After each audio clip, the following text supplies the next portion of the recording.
Je ne suis pas là pour vous promettre que l'amour est terminé après 60 ans. Ce serait commode, et les choses commodes sont presque toujours fausses.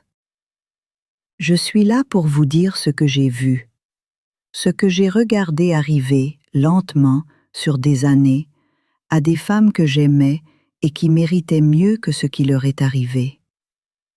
Je vais vous le dire sans ménagement, parce que j'ai 82 ans et que la politesse de convenance m'a quitté quelque part autour de la 70e bougie.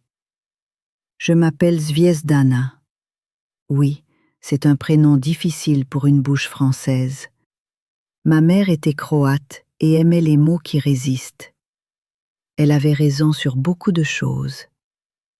Je suis veuve depuis 9 ans, grand-mère de 6 enfants, dont l'un vient de commencer à marcher avec l'air d'un philosophe qui réfléchit à ses pieds, et j'ai passé 43 ans avec un homme qui s'appelait Théophane. Pas Théo, Théophane. Il insistait. Théophane était botaniste. Pas illustrateur, pas poète. Botaniste de terrain, le genre qui part en expédition avec des bottes trouées et revient avec des échantillons qu'il rangeait dans des tiroirs étiquetés à la main. Il avait une façon de regarder les choses ordinaires comme si elles contenaient un secret que tout le monde avait négligé de lire. Il regardait nos enfants comme ça. Il me regardait comme ça. Même après 40 ans, même après les disputes qui durent trop longtemps et les silences qui durent encore plus longtemps, il me regardait comme quelque chose qu'il ne se lassait pas de comprendre. Ce n'était pas un homme parfait, c'était un homme présent. Il y a une différence énorme entre les deux, et il m'a fallu des années pour mesurer l'écart. Quand il est mort, j'ai eu l'impression que la grammaire de ma vie avait perdu la moitié de ses règles. Je savais encore parler. Je ne savais plus très bien à quoi ressemblait une phrase complète. Je vous parle de Théophane parce qu'il est mon étalon. Et je vais maintenant vous parler de quelqu'un d'autre.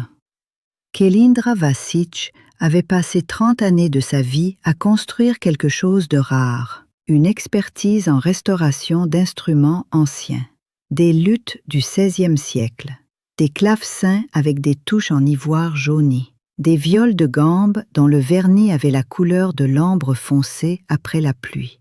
Elle travaillait dans un atelier qu'elle avait aménagé au rez-de-chaussée de sa maison, un espace avec des outils accrochés dans un ordre que seule elle comprenait et que personne n'avait le droit de modifier, pas même pour nettoyer. Son mari, Domagoj, était mort 4 ans avant que je raconte cette histoire. Cancer, le genre lent qui laisse le temps de tout dire et qui, paradoxalement, ne laisse jamais dire assez.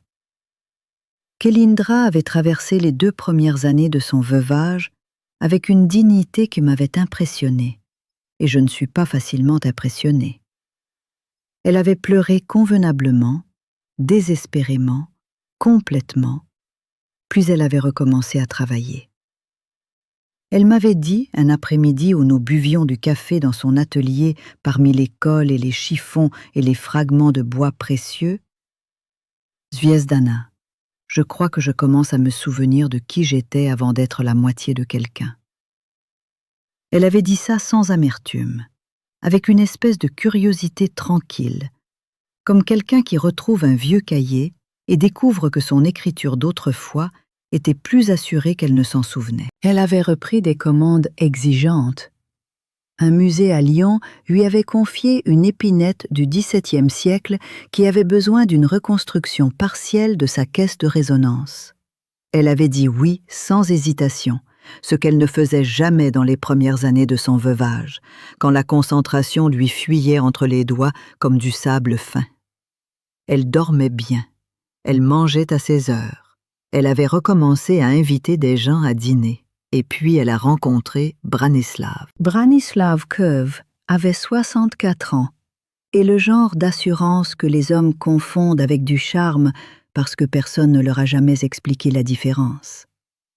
Il avait travaillé dans l'import-export de quelque chose que je n'ai jamais tout à fait compris, du matériel médical peut-être, ou des composants industriels, et il était retraité depuis 2 ans, avec l'air de quelqu'un qui n'avait pas encore réalisé que la retraite n'était pas des vacances permanentes, mais un état nouveau qui demandait une reconstruction entière. Il avait trouvé Kailendra fascinante.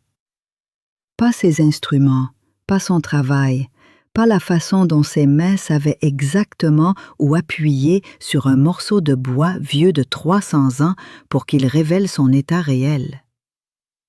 Il avait trouvé elle fascinante, de la façon dont les hommes de sa génération trouvent fascinantes les femmes qui font des choses qu'ils n'ont jamais pensé à apprendre, avec une admiration sincère mais distante, comme devant un phénomène naturel qu'on n'a pas l'intention d'étudier. Il avait été marié 26 ans. Sa femme, Merzouka, était partie. Il en parlait avec la vague perplexité d'un homme qui a ouvert son réfrigérateur et trouvé quelque chose d'inattendu. « Elle voulait autre chose », disait-il. Cette formule, dans mon expérience, est l'une des plus révélatrices qu'un homme puisse prononcer. Elle signifie généralement « Je n'ai jamais demandé ce qu'elle voulait, et quand elle me l'a dit, je n'écoutais pas encore. » Kailendra m'a dit qu'elle était hésitante. Je lui ai dit que l'hésitation était une intelligence à ne pas brusquer. Elle a brusqué son hésitation. Ce qui s'est passé ensuite ne ressemblait à rien de dramatique. C'est justement ce que je veux que vous compreniez. Il n'y a pas eu de scène, pas de violence, pas de mensonge, pas de trahison spectaculaire. Il y a eu quelque chose de beaucoup plus ordinaire et beaucoup plus destructeur. Une accumulation. Branislav ne savait pas faire grand-chose.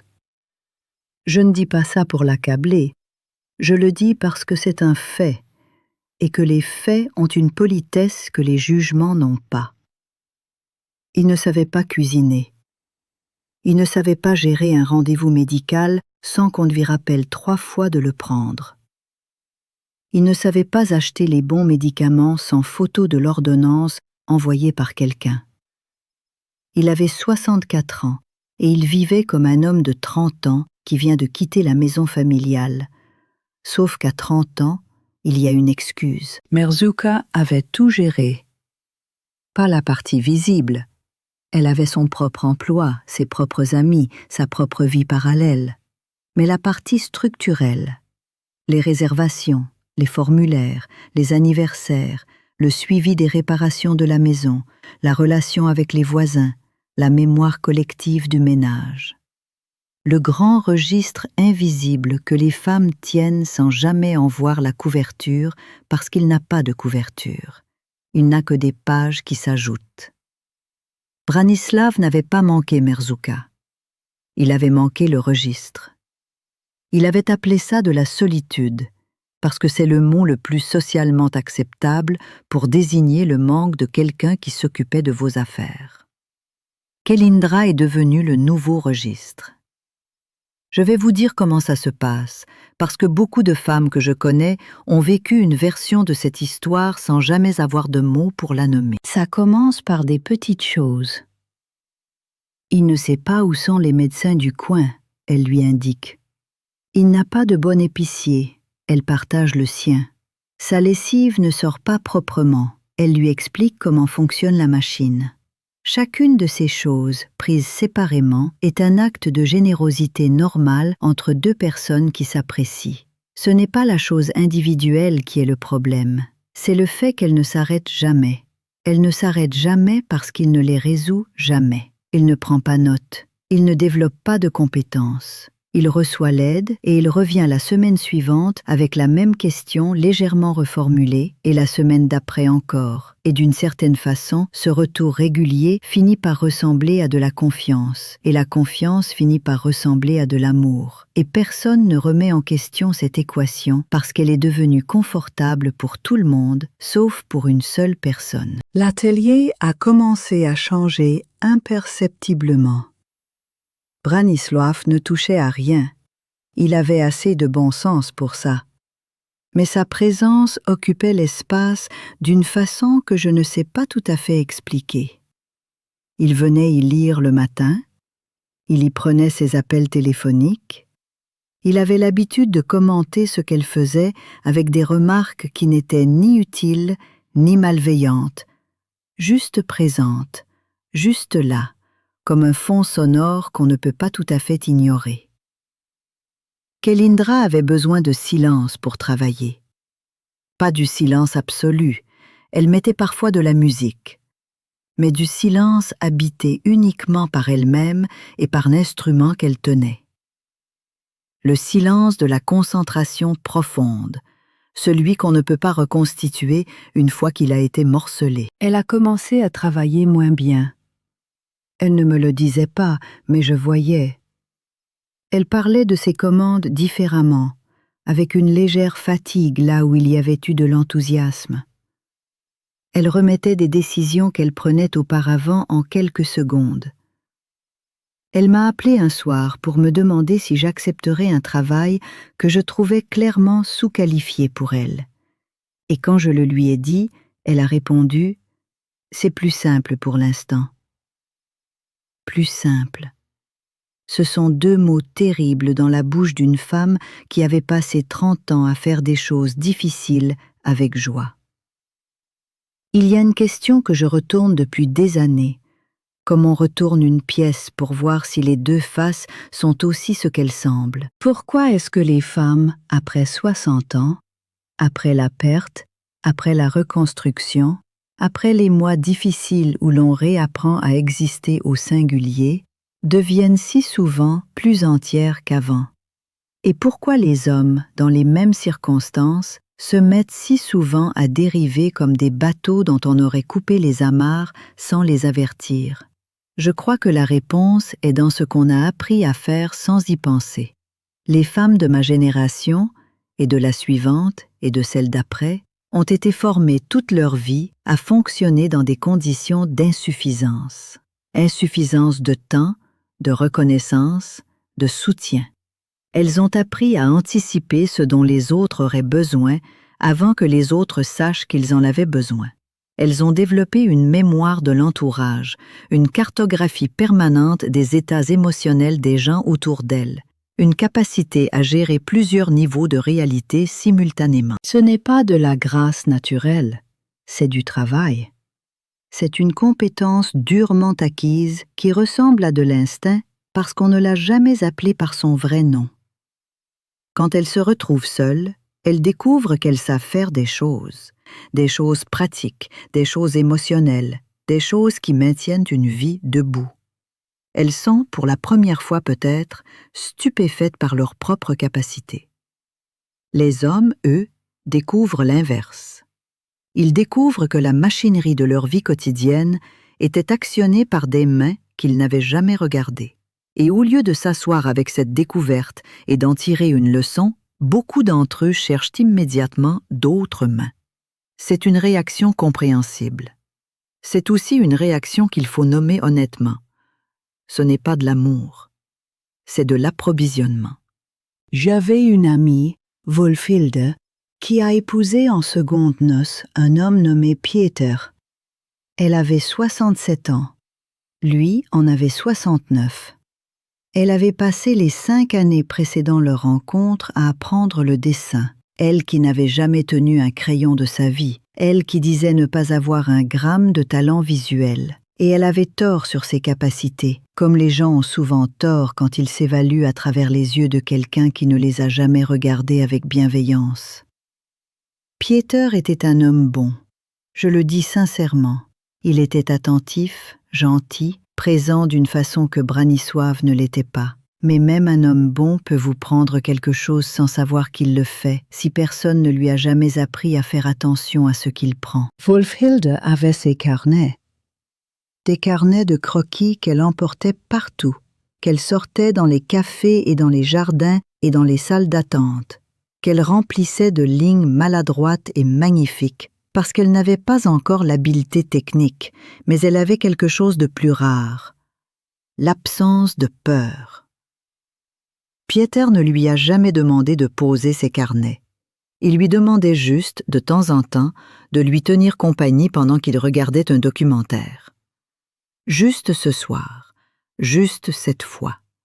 Et elle posait son carnet, parce que c'était raisonnable, parce qu'on ne refuse pas compagnie à quelqu'un qu'on aime pour des traits de crayon. Sauf que les traits de crayon, c'était la continuité de quelque chose, la pratique quotidienne qui construisait, pierre par pierre, une façon de voir le monde différemment.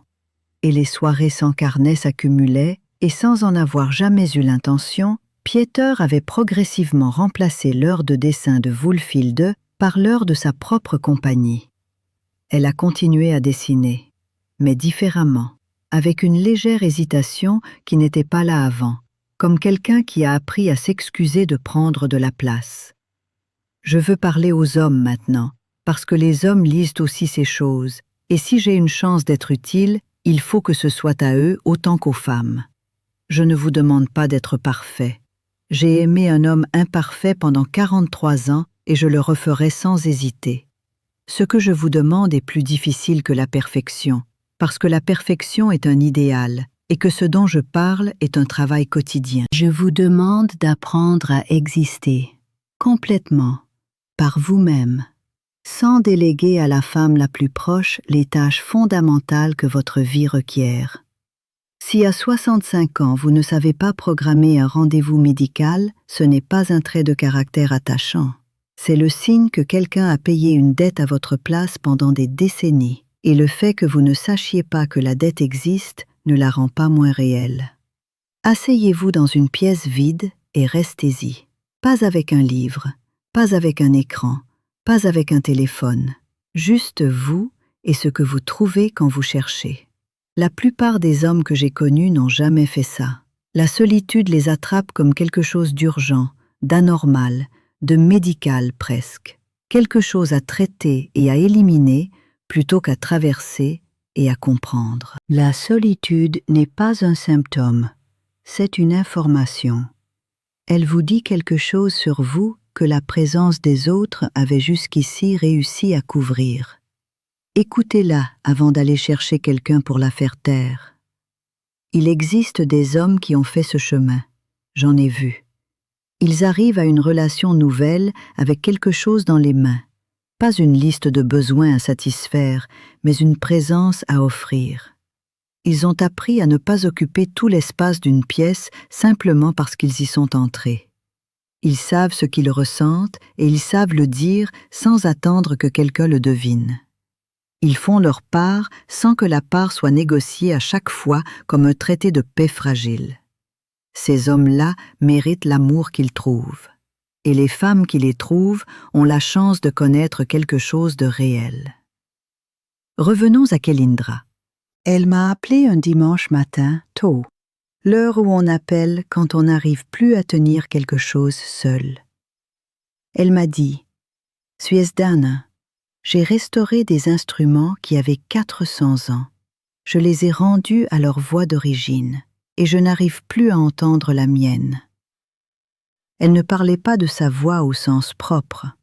Elle parlait de la façon dont elle avait appris, au fil des mois, à passer ses opinions dans un filtre avant de les énoncer, à vérifier mentalement si ce qu'elle allait dire risquait d'installer un malaise qu'elle serait ensuite chargée de dissoudre, à réduire ses certitudes professionnelles à des suggestions prudentes parce que Branislav avait parfois l'air légèrement blessé quand elle parlait de son travail avec trop d'assurance et qu'il était plus simple d'éviter cet air-là que d'en expliquer la cause. Elle s'était mise à se corriger en temps réel.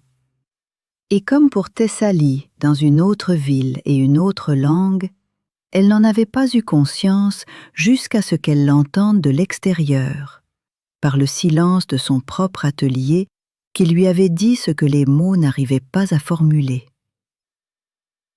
Je lui ai demandé si elle était malheureuse. Elle a réfléchi longtemps. Elle m'a dit « Je ne suis pas malheureuse, je suis réduite.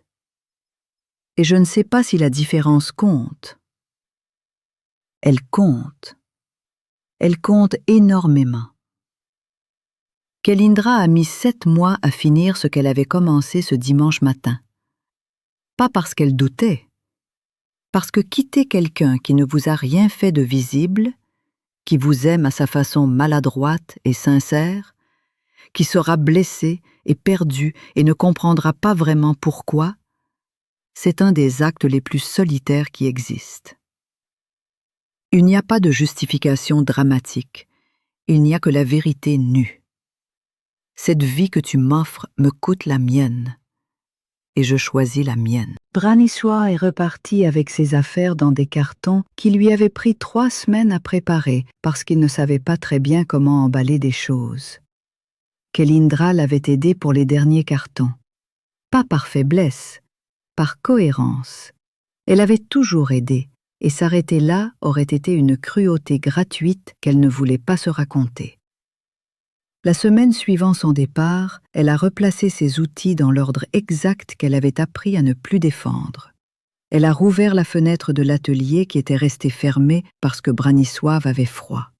Elle a travaillé 6 heures d'affilée sur l'épinette lyonnaise. Elle m'a envoyé un message en fin de journée. Il disait « La résonance est revenue. Je suis assise dans ma cuisine ce matin avec un café trop fort et la lumière de novembre qui entre de côté et fait paraître les murs plus chauds qu'ils ne sont. » Théophane aimait la lumière de novembre. Il disait que c'était la lumière qui montre les choses honnêtement, sans les flatter. Je n'ai pas l'intention de tomber amoureuse à nouveau. Non pas parce que l'amour serait terminé ou impossible. J'ai dit au début que ce serait faux, et je ne me contredis pas, mais parce que j'ai construit quelque chose ici, dans cet appartement, avec ses habitudes et ses silences choisis, et ses heures du matin qui n'appartiennent qu'à moi. J'ai construit quelque chose qui me ressemble complètement, et cette ressemblance est une forme de luxe que je n'avais pas identifiée tant qu'elle n'était pas entière. Les femmes qui traversent leurs 70 ans avec une légèreté que les autres leur envient, je les ai observées, ces femmes. J'ai essayé de comprendre ce qu'elles savent. Ne sont pas celles qui ont trouvé la bonne compagnie. Elles sont celles qui ont arrêté d'évaluer leur vie à travers le regard de quelqu'un qui la regarde ou non. Elles ont compris, à un moment précis, qu'elles n'auraient peut-être pas su nommer, que le seul regard qui comptait était le leur. Seul n'est pas un état à corriger. C'est parfois le plus honnête chez soi qu'on n'ait jamais habité.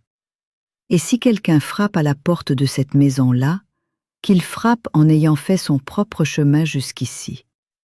Pas en cherchant une infrastructure, pas en apportant une liste de manques habillée en tendresse. En apportant quelqu'un, une vraie personne complète, traversée, instruite par ses propres pertes, capable d'exister dans une pièce sans que quelqu'un d'autre en soit responsable. Ma fille Snjana a 60 ans depuis le mois dernier.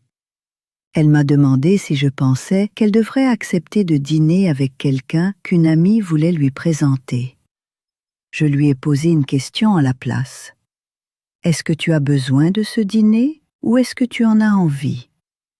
Elle a réfléchi un long moment. Puis elle a souri d'une façon que je reconnais chez elle depuis qu'elle a 6 ans. Le sourire de quelqu'un qui vient de trouver la réponse avant même de l'avoir formulée. Je n'ai pas rempli le silence. Ce n'était pas nécessaire. Ce que je sais, après 82 ans, après tout ce que j'ai porté et déposé et refusé de déposer, l'amour n'est pas la question. Il a toujours été la réponse. C'est simplement que la question change avec l'âge. Après 60 ans, la question n'est plus « quelqu'un voudra-t-il de moi ?» Cette question est trop petite, trop ancienne, trop chargée d'une époque où nous laissions les autres nous définir. La question est « est-ce que je suis prête à partager ce que j'ai mis si longtemps à devenir ?» Et si la réponse est non, ce n'est pas un manque, c'est une clarté. Kelindra a terminé l'épinette lyonnaise.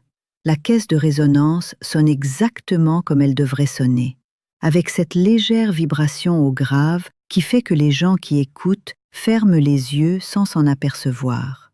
Elle travaille sur un clavecin flamand maintenant. Elle dit que c'est le plus beau travail qu'elle ait jamais accepté.